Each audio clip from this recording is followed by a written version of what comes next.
Hey, everybody. Welcome to our Dharma talk today, Friday, June 30th, here from Berkeley, California. And it is Saturday, early morning, July 1st, in the Gold Coast of Queensland and in China, Taiwan, wherever you are. Welcome. Glad you're here. Hope everybody is feeling well, healthy. Looking forward to another session together. We have something special today. Hope you'll enjoy it. Let's get started, first of all, with a Dharma request. And see, we got to bring up our requesting Dharma slideshow. There we go. Now, today, Paul is going to request Dharma, but we're going to see, there we go. We have to bow 3 times to the Buddha from where we're sitting. So I'm going to, let's see. Oh my goodness, look at that. Okay, okay, we've got original sound is on, so you can hear my bell. Okay, I'll ring the bell 3 times, make 3 half bows. Here we go. First bow. And the second bow. And then the third bow.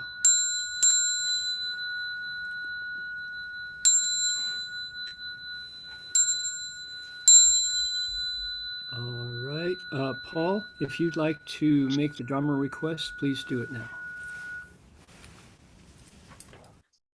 恭请大德圣听，为此法会集切众生，请转妙法轮，教导我们如何了生脱死，离苦得乐。速证无生。Will the Sangha with great virtue out of compassion for the sake of this assembly and all living beings, please turn the wonderful Dharma will to teach us how to live suffering and attain bliss and in birth and death, and quickly realize non-birth. Namo tassa bhagavato arahato sammasambuddhassa. Namo tassa bhagavato arahato sammasambuddhassa. Homage to the blessed, noble, and perfectly enlightened one. Homage to the blessed, noble, and perfectly enlightened one. Namo sadanto suchedoye alahadi samyao samputoshe. Namo satanto suchedoye alahati samyao samputoshe. 无上甚深微妙法，百千万劫难遭遇。我今见闻得受持，愿解如来真实义。Supreme and wondrous Dharma, subtle and profound, rarely is encountered, even in billions of eons. But now we see and hear it and accept it reverently. May we truly understand the Buddha's actual meaning. Okay, everybody, thank you, Paul, for the Dharma request. Appreciate it. Welcome, everyone. Glad you're here. And let's see what we've got. Moving past our... We want to say that, let's see, this is... We need the Ohlone. Request the Ohlone people. That's this one right here. The Chochenyo Ohlone people practice their spiritual connections to the earth and to all creation here on their ancestral land for tens of thousands of years. Today, we acknowledge them as traditional custodians and original storytellers of these lands. We offer our respect to their elders, past, present, and emerging, and to all First Nations people whose sovereignty was never ceded. 求签有欧罗内人在他们祖先的土地上修炼着他们和万物和土地的精神联系已有数万年。今天我们承认他们是这些土地的传统监护人和原始讲故事的人，并且向他们过去、现在和新兴的长老们，我们表示敬意，以及主权从未被割让所有的第一民族人民们表示敬意。We do, sincerely so, and we say, bell sound wide resounds throughout 100 million worlds. The Buddha's law is heard and spread all throughout the triple world. The wondrous sounds that everywhere fill the Dharma realm with peace. May those who hear it gain the strength to follow in faith the Buddha's path. 众生传3000界内，佛法扬万亿国中，共训其法界和平，利益报他能厚的。Yes. Okay, we'll put that away. Okay, now I wanted to ask everybody if you recall where we were last. Let's see here. Before we get into the content, we're still on the procedure, so let's do that. If you would like to listen in Vietnamese to today's lecture, please go to the chat box, click on the link, and you'll hear a fluent Vietnamese translation. 如果大家想听越南话 ，chat box 里边有一个 link， 你就可以听到一个流利的越南话的翻译。中文呢，普通话呢也不会两样的。你想听流利的普通话的翻译呢，那个我们控制板 Zoom 软体的控制板右下角有个 interpretation 就可以了。Okay, good. If you'd like to hear Chinese, it's there on the control panel. There's a little outline of a globe, and it says interpretation. You'll find Chinese there. Also, if in the future, in our upcoming series of lectures, if you'd like to request Dharma, as Paul just did today, we would be happy to accommodate you. You just have to send an email to our fearless corresponding secretary and coordinator, and she'll set you up. If you only can do one language, we can work it out. We'll make that work for you. Okay, now, anybody recognize where this is? Somebody says, well, dummy, that's Hua Ding Jiang Si. My question for you, where is Hua Ding Jiang Si?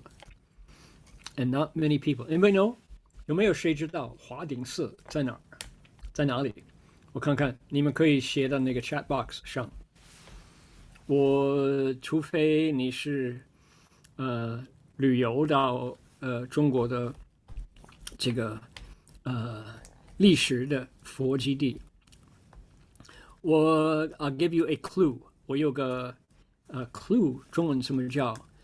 一欢 how do you say I'll give you a clue in Chinese？ 线索。线索哈。锁 just like 锁门那个。锁是I will type in the chat box. That'll be easier. 好的好的。锁 like a thread. Like a thread. 哦，那个不念素吗？锁。那个锁 OK 好 OK So OK 好，一个线索是在哪里啊？是在浙江省。That narrows it down. And I'll even give you a better one, a better clue. It's on 天台山.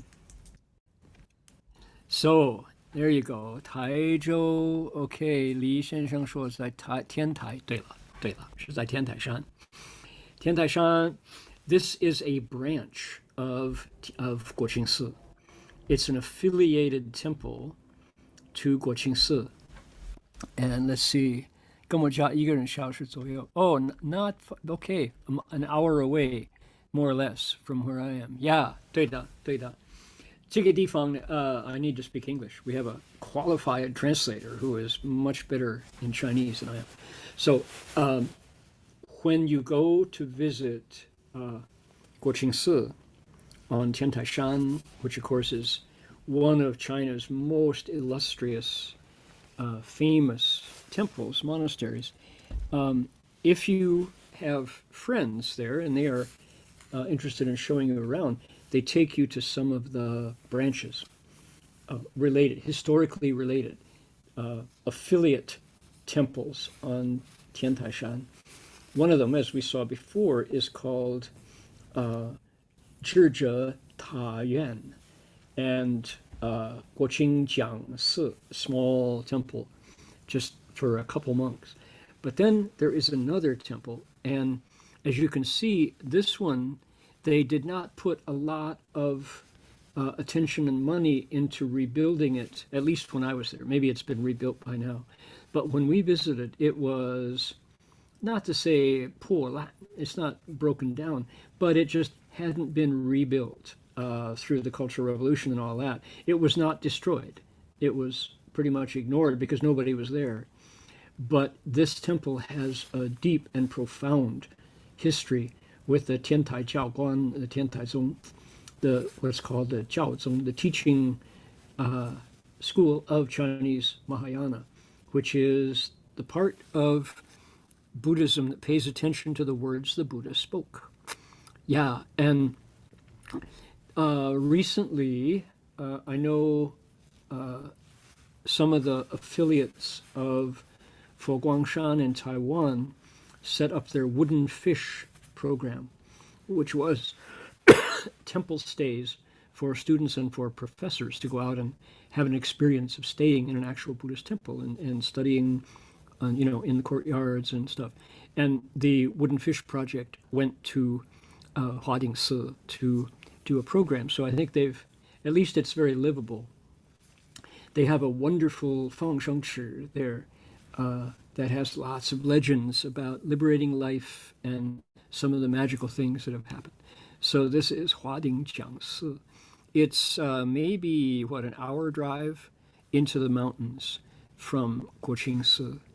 You go up into the mountains. So, yeah, quite wonderful. 就是Guoqingjiangsi. So because it's related to Tiantai Shan and Guoqingsi, and the Tiantai Jiaoguan. So this, it's called a lecture monastery because that's where you study the teachings of the Buddha. The Japanese Buddhists have patronized this temple throughout the history, throughout the past, because in Japan, Tendaikyo, right? The Tentai teachings got a lot of energy and focus in Japan.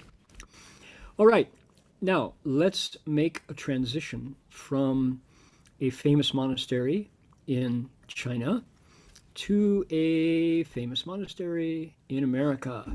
Last week, people will recall, we were talking about Master Hua's Nirvana 28 years ago, and how in 2012, 11 years ago, we celebrated 50 years since Master Hua brought the Dharma to the West. That was a holiday, an anniversary we're celebrating. And so we put together a big slideshow of photos and stories from our past. And here is, we got to slide 80 last week. I won't review them because you saw them, those of you who are here. But I thought, since we just finished the Song of Enlightenment, and we have not yet started our new lecture series, which will probably, the way it's looking now, will probably be Master Hua's creation of Master Empty Cloud's picture biography. Shifu took he divided up the 120-year life of Master Empty Cloud, and assigned stories to the different, he divided it up into little units of events in the life of Master Empty Cloud. So it's sort of like a nianpu in Chinese, only this was done with an artist who drew pictures, beautiful, classic, traditional-looking woodblocks for every one of those episodes. So it's a picture biography, got an artist in Hong Kong. And each of the episodes has an essay. And the essay is followed by a verse. And Master Hua supplied, collated the essay from the nianpu, and then put the verses after it. So when we look at it in coming up, we'll be able to see the pictures, see the verses, have the English translation, and get a detailed chronicle of Master Empty Cloud's life. 120 years of Dharma activities is, there's a long biography. Indeed it is. So that's coming up. We're not there yet. Probably start in August, looks like. Currently, we're thinking that maybe we will take the month of July off. So in other words, today will be the final lecture for June and July. So we want everybody to spread the word to all of the friends who are not here today, who are maybe otherwise would be attending. Let them know that next week and the next 3 weeks following, there won't be a lecture. Possibly, now, our administrators mentioned something about maybe playing some recordings, just in case people want to hear the Dharma and show up and find there's no live lecture, maybe they'll have a chance to listen to something pre-recorded. We'll let you know. But anyway, the idea is we're going to start Master Empty Cloud's picture biography on, get my little trusty calendar out here. That would make it, here we go. The next lecture would be Friday the 4th of August. Let's see if there's anything. I don't see any other event on my calendar. So anyway, that's the way we're thinking about it now. So, and your email, pay attention to your email, because Chun Yu will be putting that, the actual reliable, correct details in the email that you'll be getting next week. Okay, now, looking at past glorious Buddhist monasteries, I thought it might be a nice transition to present glorious Buddhist monasteries. City of 10,000 Buddhas. Look at this. Boy, oh boy. This is very much how it looks today. And since you're my friends, we showed you how it looked before.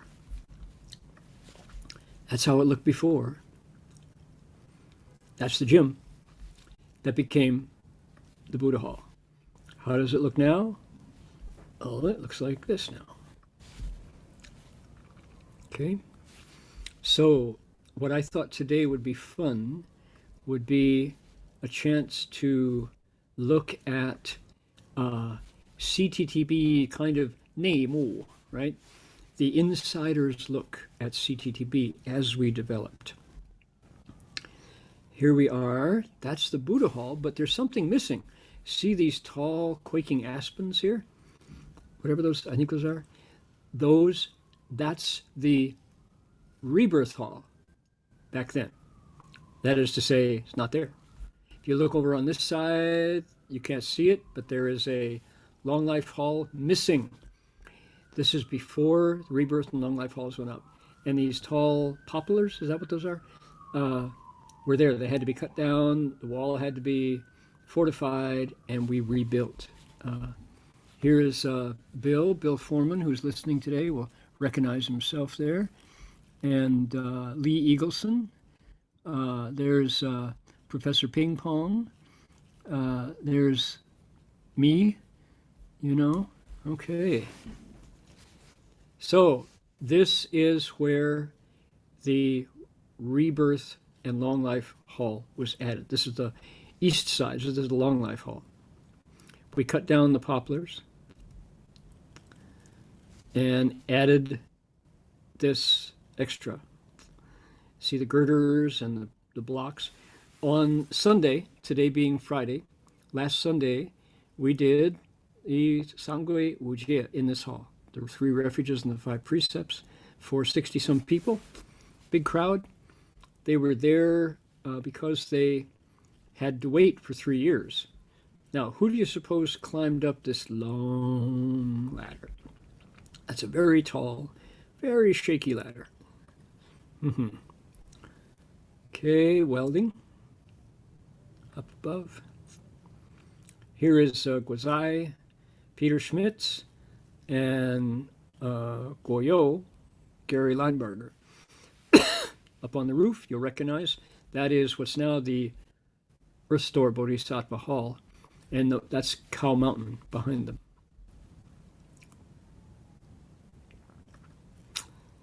And here's what it looks like with the 2 side halls completed. And everybody recognize this one in front. That's what's now called the Patriarch's Hall, Su Shidian. And of course, the walkway is not there. The great censer is not there. Xianglu now sits right in front. Lots of changes since this photo was taken. Okay, now, here is an event. This is the first ordination at City of 10,000 Buddhas. We're about to do the 15th, coming up next month. This one here in front of Shifu, that's me, 1976, getting the full precepts with incense burns on our heads. Here's Heng Shun, Heng Huan, and I think Heng Jie. Back here is my classmate from my graduate program, Kent Nurburn. Now, fast forward another 6 years. Here's the next class of ordinees. To the nun in the far left, people recognize Bhikshuni Heng Liang, 1982. In front of the men here, that's Mr. K, Mr. Kellerman. Okay, you can see the Buddha Hall is much changed even since then. Different images. Now, this is CTTB 1 for Dian, 10,000 Buddhas Hall, prepared for what? For a Chan session. Prepared for a Chan meditation session.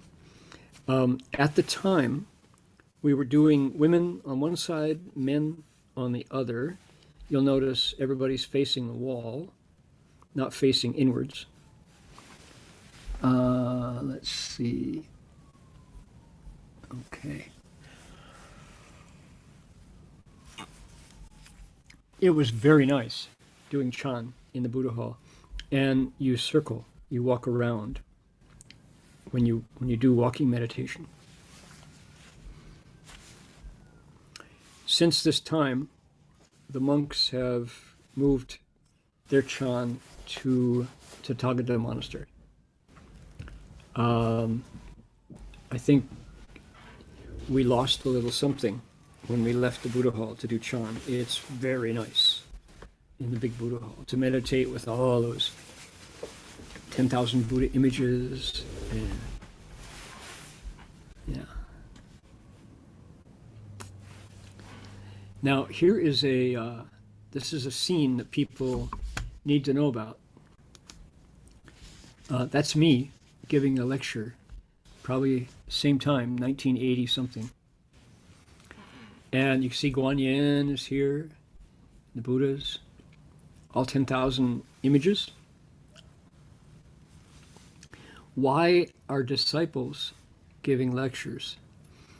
It's because Master Hua lectured every single night of the week, twice on Saturday, twice on Sundays, but Thursdays was student lectures. And Master Hua would come down and listen. You didn't know when Shifu was where he was and when he was going to pop in. So talk about dedication to speaking Dharma and to listening to Dharma. Shifu would come by and listen for 2 minutes and then give you a critique. Tell you needed to add more stories, or maybe you got the Chinese characters in that Chengyu wrong, or he would listen to the principles you expressed and then turn to everybody and say, what do you think? Did he get it right? Did she say it well? Shifu was very hands-on when it came to training his disciples to carry on speaking Dharma. This was something that he took very seriously. Here is Bhikshu Heng Lai, clearly just ordained.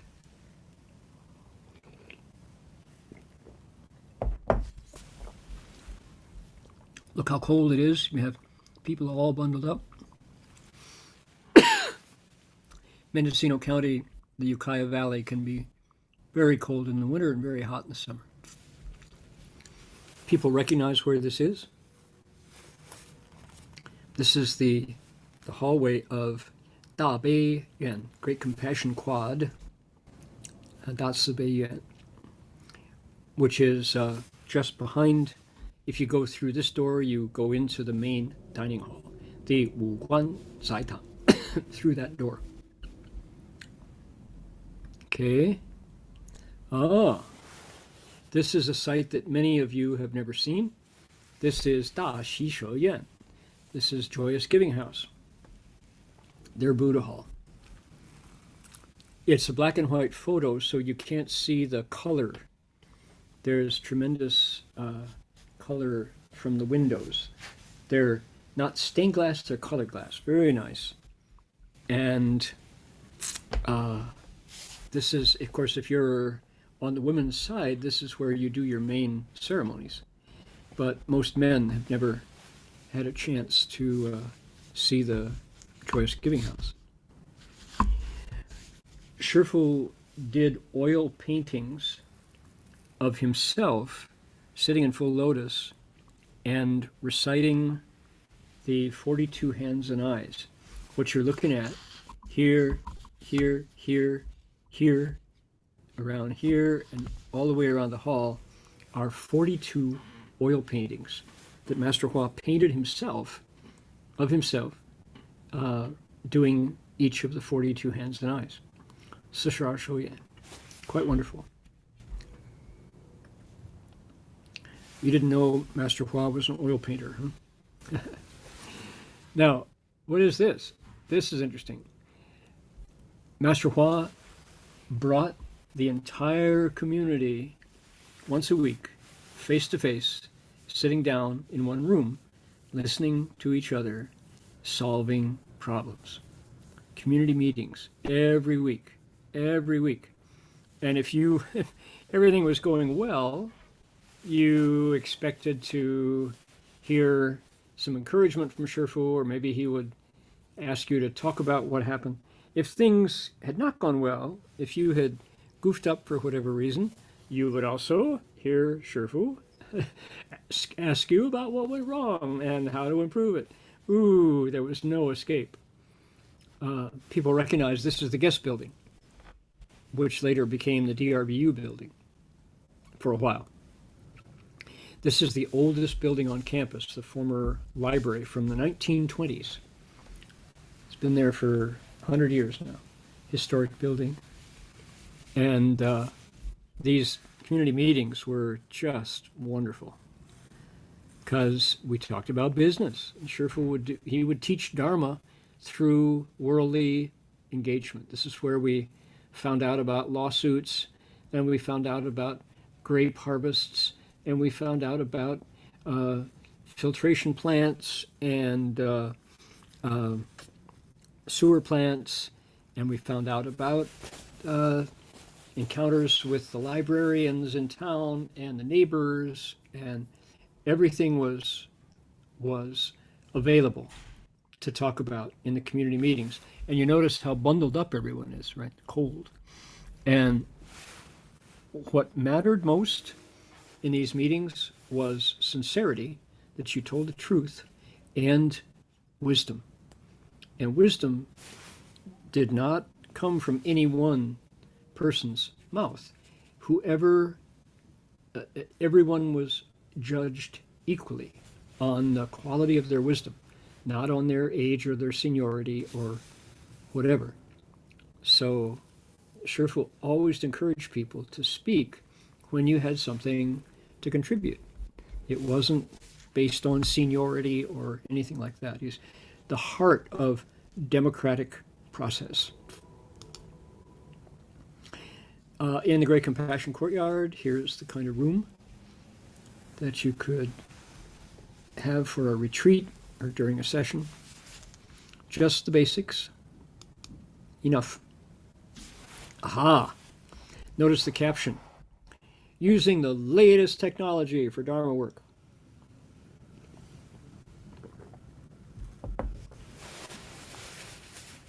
Anyone who knows the history of PC, personal computers, this is called an Osborne. This is perhaps the oldest publicly available personal computer that wasn't, given to a corporation or something. Can you all see my cursor here? The operating system was a floppy disk, and it is a floppy. It's one of those 4.5 inch floppy disks. The disks that come out of this box here on the left, right? Here was another floppy disk that had the program, which I believe was WordStar. And the program itself was something like 150K, not even a megabyte. It was so small. And here's a printer. The printer was one of those noisy printers. And what you're looking at here in the middle, that's the display. The display was, I think, maybe 6 by 6. I'll bet you Bill remembers this Osborne. Following the Osborne was the K-Pro, and following the K-Pro was the Digilog. And this is long before MS-DOS. This is CPM operating system, one of the very, very first. Primitive, right? Just very basic, but it worked. And notice he's typing on a keyboard module that hooks back onto the body of the computer. That's why it was portable. This is a latch. Here's a latch over here. When you're done, you take up the entire keyboard and reattach it to the body of the computer. And then here's the latch. Whoops, come back here, please. Where are we? There we are. People will see the latch here, right? That hooks on here. So you put it back on. You rejoin it to the body of the computer, and it prints out over here. This is the former Bhikshu Hung Wu, Reed Smith, who is, look at his manuscript. Ooh, his manuscript has been corrected. Looks like almost every word has got a correction to it. So he's typing it out on this little tiny, that's not much bigger than your phone. It is smaller than an iPad for sure. The entire display is right there. And these were noisy, fans noise, but by golly, they worked. And Osborne himself lived and worked in the East Bay. I think he was in Hayward, if I'm not mistaken. So this was the beginning of personal computers, PCs. Just to bring it home to people, if you are not an Apple user, you use Microsoft probably. Unless you're a Linux kind of guy or girl. But Microsoft, the operating system for computers is Windows, right? Well, Windows had a father. The father of Windows was something called MS-DOS, Microsoft DOS, Digital Operating System, I believe. And MS-DOS worked for a long time before Windows came along. And MS-DOS had a progenitor which was called CPM, Computer Something Management. I didn't even know. And my goodness, it was tiny and limited, but it worked. And you could put it on, you put in the floppy disk, and away you go. But the computer itself had no software in it. The software, you ran it off a floppy disk on one side, and then your data with the software, the word processor or whatever, was in the other disk. And they both went into this box. They were really floppy, not even hard floppy disks. So boy, how primitive was this? And yet, at the time, it was cutting edge. This was it. This was the hottest thing in handling documents. I remember my younger sister Liz, when she graduated from Ohio State and was joining the workforce, and she went to get training on a Wang. They called it W-A-N-G, which of course is Wang, Chinese Wang. And Wang was the predecessor of PC. It wasn't a PC, it was a kind of a corporate computer. You had to go to a company and they would teach you how to do word processing. And this was before Mr. Osborne in the East Bay of Northern California, the Bay Area, created a portable personal computer that ran off CPM. Oh my goodness, those were the days. Liberating life. It's either Heng Gong or that's Bill. I don't know. Bill, was that you with the donkeys or was that Heng Gong? These two donkeys were liberated at CTDB, and they didn't want to, they were as stubborn as mules, of course. They didn't want to behave. That's not Bill. Okay, I think it was Heng Gong, maybe. All right. So I remember he told a story about that. The donkeys, they had to go to where the ceremony was going to be conducted at a table out on what was then the tennis court. And let's see here. Yeah, I believe so. Bodhi the donkey, or either that or Bodhi came along afterwards. Nobody could get the donkeys to move. And then Dharma Master Shrinhua came out, walked over, whispered in the ear of the donkey, and the donkey picked up his feet and trotted over to the table and waited for the ceremony. Now, you think that sounds like a shaggy donkey story? It's not. True story. Shifu, of course, growing up on a farm, he had been around large-bodied animals before, but still, come on, he whispered at the donkey, and the donkey, how guai guai, went running over to the table. Okay, I'll take refuge. So, I will function. Okay, cleaning up the grounds. Aha. Here we have Shifu. You'll notice his goatee. And sitting next to him is Bhikshuni Heng Yin, Lani Bauer. This is again in the guest building. And standing up. Guest building, or maybe this is this might be what's now called the small dining hall. Medicine Buddha Hall back then. Standing on the table, this young man standing on the table is David Round's son, Nathaniel. Our president of DRBU, Susan Rounds, her son, Nathaniel. And he is reciting. I happen to know he could memorize the Fa Hua Jing pieces of it. So he would say, the wonderful Dharma, lotus flower, sutra, thus I have heard. Just from memory, and of course, delighting everybody who watched him do it, including Shifu. Look at how happy Shifu is.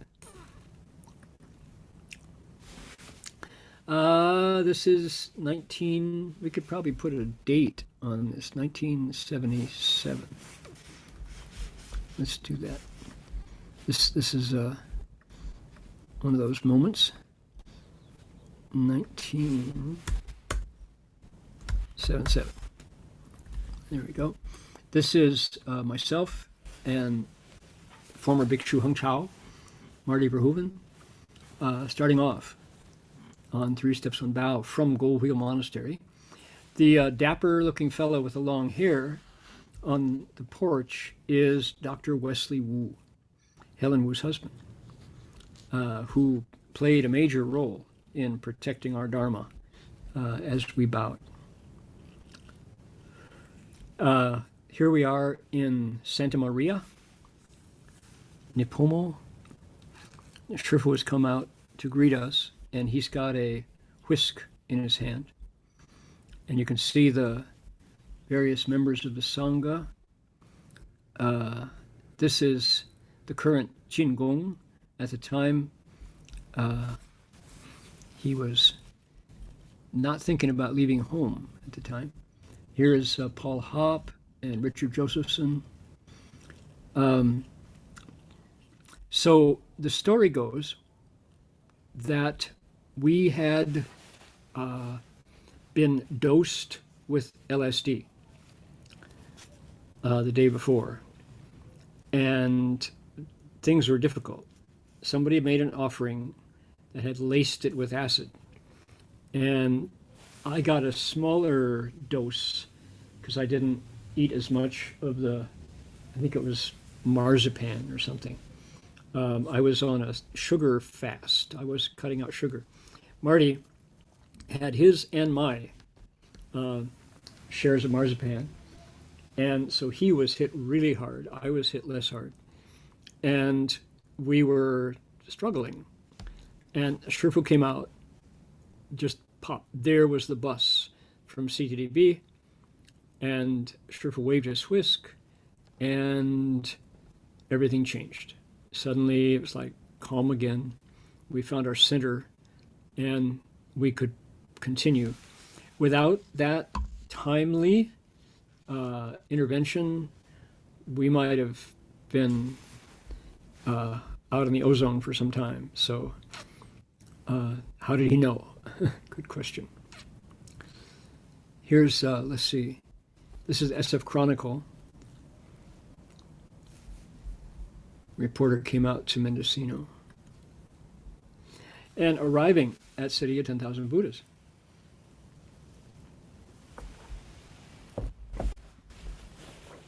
The assembly is reciting the Great Compassion mantra, walking around, and you can see the frame of what became the shaman.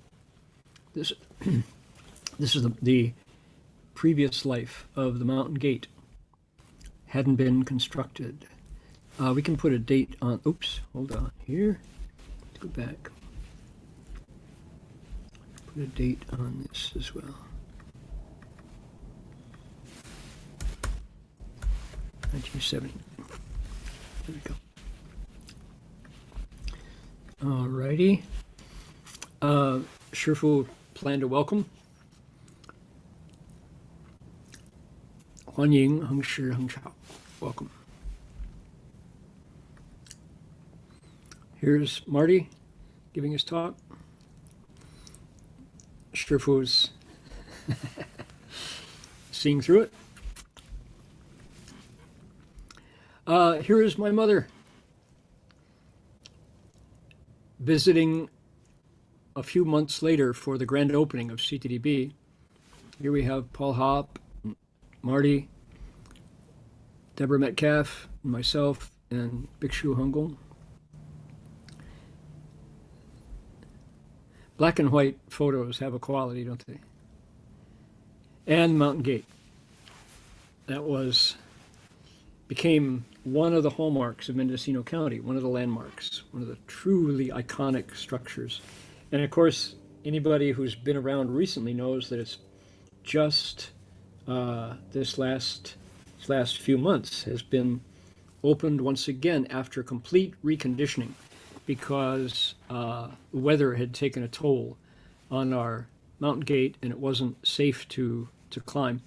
Now it's been renovated, strengthened, painted. Now it looks really spectacular and relit. There are new lights on it.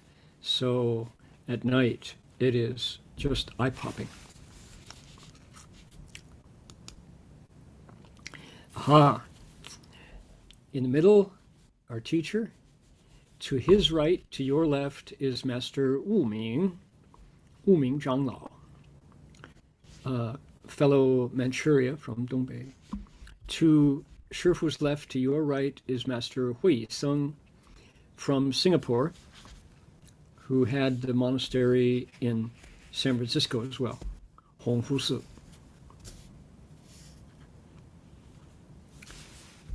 Three distinguished Buddhist teachers. And who is this? Do people know the story of the so-called fruit monk, 水果和尚? Here he is, Master Guangqin. 1981, after the first Three Steps One Bow pilgrimage, Shifu took Hengju and Hengyou to Taiwan. And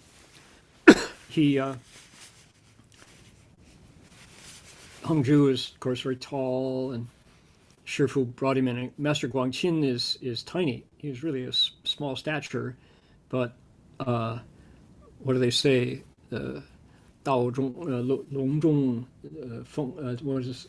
Dao Gao Long Zhong. How do you say it? He's lofty in virtue. Shifu said, I want you to meet my American disciple. These are the two who did 3 steps, 1 bow at the Pacific coast to keep America safe. And Master Guangqin said, I know.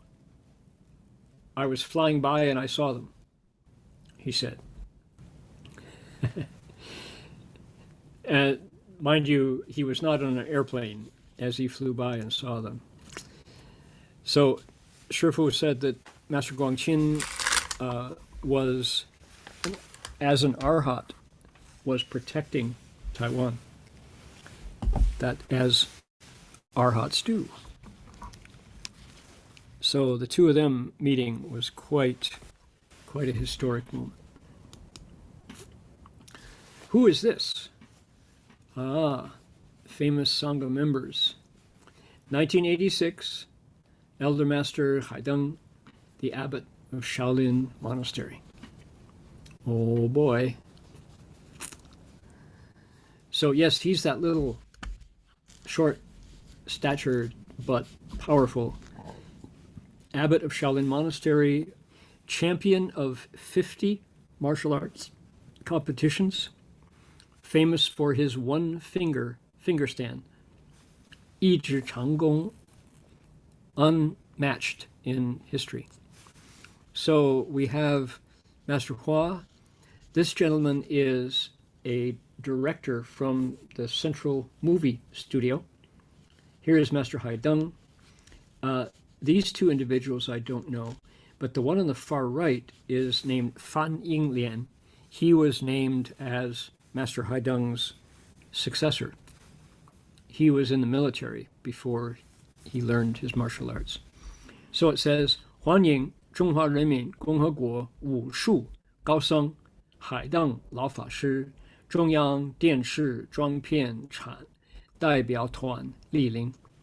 So welcome to the noble monk from the martial arts world of the Chinese People's Republic, Master Haideng, Elder Master Haideng, as well as the visiting delegation from the Chinese the government-sponsored Central Film Bureau.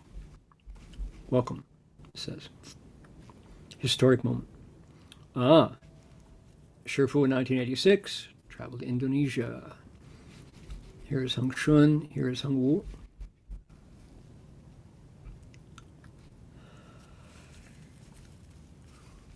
In 1988, 2 years later, went on to Hong Kong.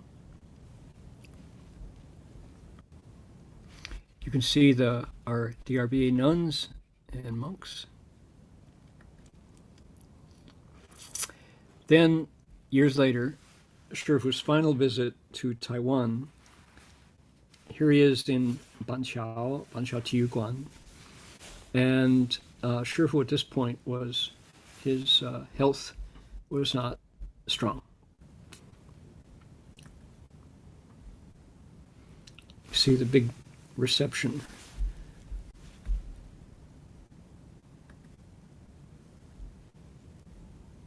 Big crowd. Furthermore, Shifu took us to Europe.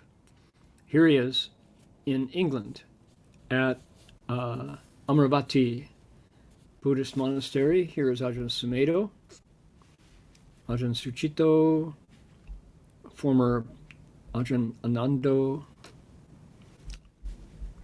Here we are. Dharma Master Ming Zhao. Here's Heng Lai. Wonderful visit to Europe. Here is a 1990 ordination. People will recognize some of the individuals ordaining here.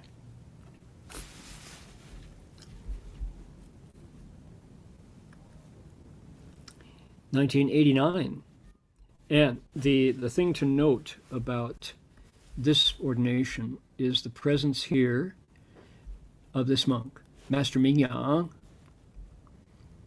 and this monk, Master Zhen Chan. This was a wonderful, this is Master Qing Ding, a secret school from Sichuan, famous.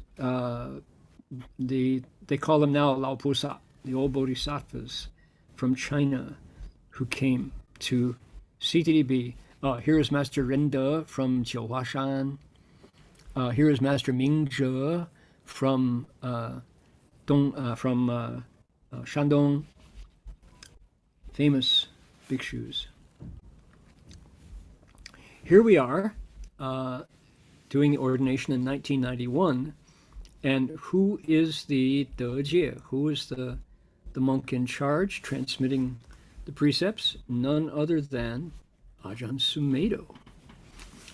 Shifu appointed Ajahn Sumedho to stand in his place and transmit the precepts.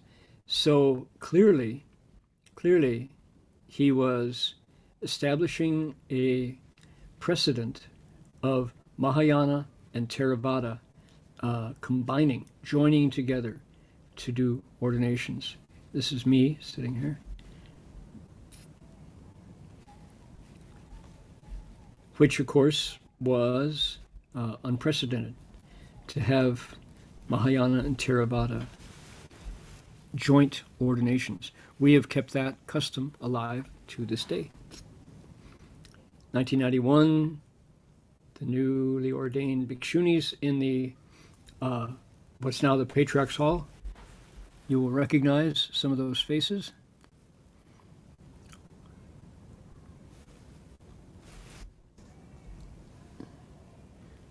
Then going to Taiwan and shaving the heads of future monastics. New monks in Taiwan. And new nuns in Taiwan. Alrighty. So what follows, this is now 118. We've looked at nearly 40 slides.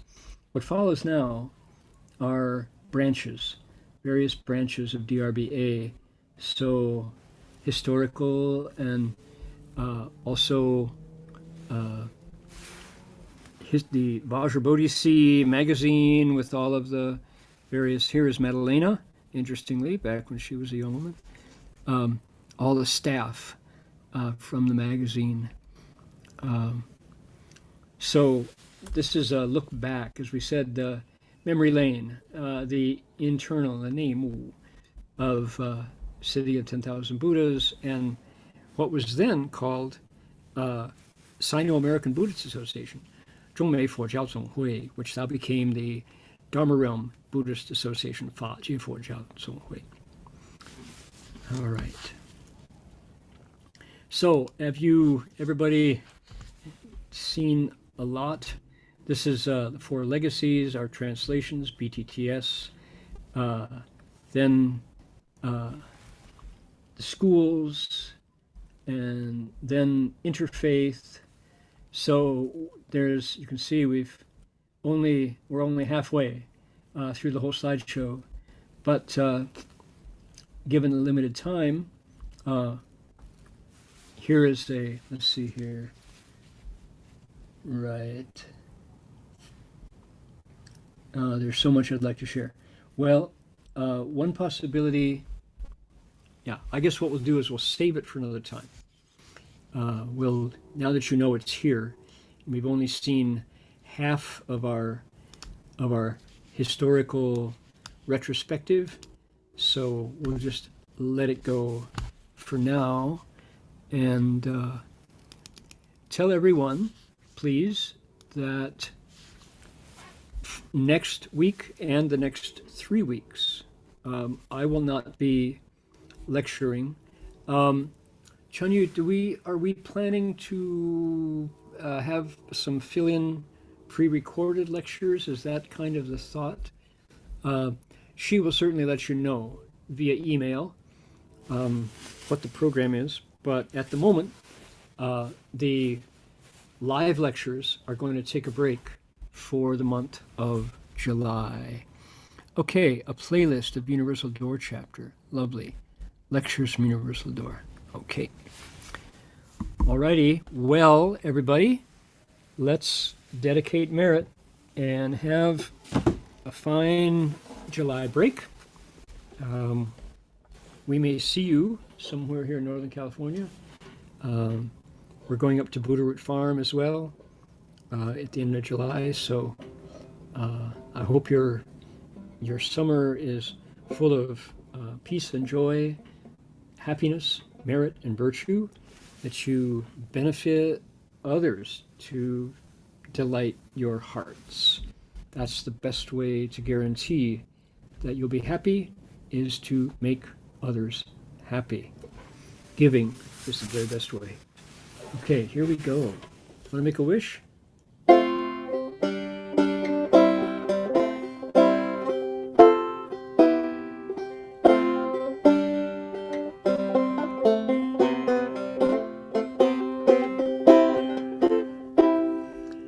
May every living being, our minds as one and radiant with light, share the fruits of peace with hearts of goodness, luminous and bright. If people hear and see how hands and hearts can find in giving unity, may our minds awake to great compassion, wisdom, and to joy. May kindness find reward. May all who sorrow leave their grief and pain. May this boundless light dispel the darkness of our endless night. Because our hearts are one, this world of pain turns into paradise. May all become compassionate and wise. May all become compassionate and wise. May all become compassionate and wise.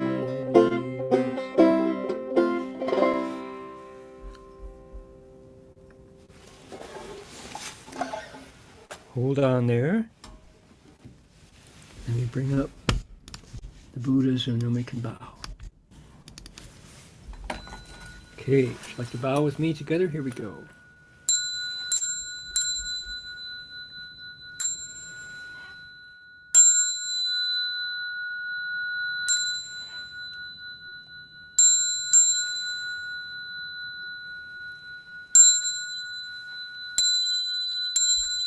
Bow in respect to the Venerable Master.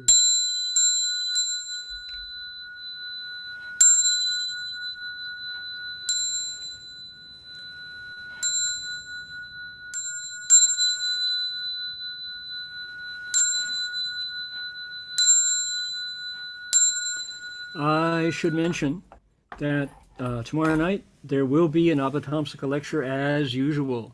Anybody in the Bay Area, please do show up at the Berkeley Monastery. We're getting back together to see everyone, and we will be broadcasting our regular Saturday night Avatamsaka as usual.